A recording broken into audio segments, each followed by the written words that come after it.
এতটা খারাপ অবস্থা। রাস্তায় ভিক্ষে করে একটা ক্রিম রোলের টাকা শোধ করেছিলেন পল্লবী। একটা সময় যে অভিনেত্রী পর্দায় ঝড় তুলেছিলেন তার অবস্থা এতটা শোচনীয় হয়েছিল। সবকিছু হারিয়ে কিভাবে সর্বশান্ত হয়ে গিয়েছিলেন পল্লবী দেখুন। জি বাংলায় একটা টক শো হোস্ট করেছিলেন শাশ্বত চট্টোপাধ্যায়। সেখানে এসে টলিপাড়ার বিভিন্ন তারকারা মজার সব গল্প ভাগ করে নিয়েছিলেন।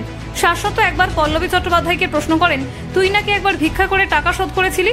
উত্তরে পল্লবী তার আর দাদা প্রসেনজিৎ চট্টোপাধ্যায়ের শাস্তি পাওয়ার একটা গল্প বলেছেন। তিনি বলেন, নাকতলার বাড়িতে থাকতেন তারা। ছোটবেলায় একজন ক্রিম রোল বিক্রি করতে আসতেন।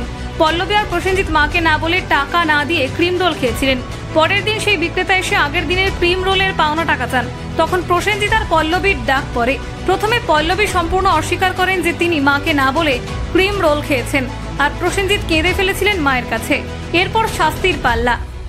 পল্লবী বলেন, তখন আমার পুরনো হয়ে যাওয়া জামা তোলা থাকতো, হয়তো ছোট হয়ে গিয়েছে বলে আর পরি না।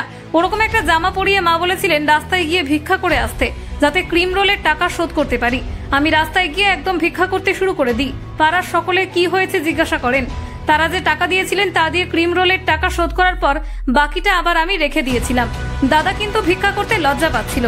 আসলে মা দুই সন্তানকে কড়া শাসনে মানুষ করার জন্যই এমন নির্দেশ দিয়েছিলেন। সম্প্রতি পুরনো দিনের এই কথার অংশ সোশ্যাল মিডিয়াতে নতুন করে ভাইরাল হয়েছে। প্রসঙ্গত উল্লেখ্য, বাংলা ইন্ডাস্ট্রি বললে হয়তো প্রথমে যে নামটা এখনো মনে আসে তা হলো প্রসেনজিৎ চট্টোপাধ্যায়। তবে যে মানুষটার এখন এত খ্যাতি, এত নামডাক, এত বৈভব, সেই মানুষটাই কিন্তু জীবনের একটা সময় কাটিয়েছেন অর্থ কষ্টে। পরিবারের সেই দুর্দিনে প্রসেনজিতের ছোট বোন পল্লবী চট্টোপাধ্যায়কে বিয়ে দেওয়া হয়েছিল খুব ছোট বয়সে।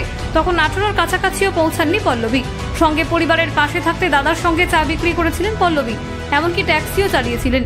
সেই সব কঠিন দিনগুলির কথা তিনি নিজের মুখে বলেছিলেন শাশ্বত চট্টোপাধ্যায়ের টক শো অপুর সংসারে।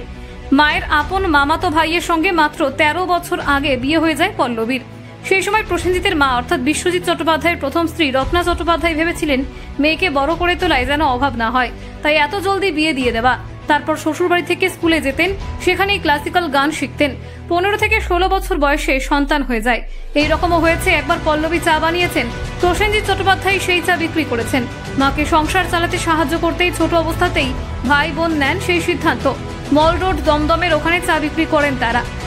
পল্লবীর কথায় ওই যে টাকাটা এসেছিল তখন মনে হচ্ছিল যেন এটাই আমাদের জীবনের বড় পাওনা। পুরো টাকাটা মায়ের হাতে তুলে দেন খুদে প্রসেনজিৎ আর পল্লবী। ট্যাক্সিও চালিয়েছেন পল্লবী একটা সময়। কলকাতায় এলেন তখন প্রথমবার। হাতে কাজ নেই, তখন মনে হয়েছিল তিনি তো ট্যাক্সি চালাতে পারেন। পল্লবীর কথায় সেই সময় কেন এখনো মনে হয় আমি আমার নিজের টার্মসে বেঁচেছি, লড়াই করেছি নিজের জন্য।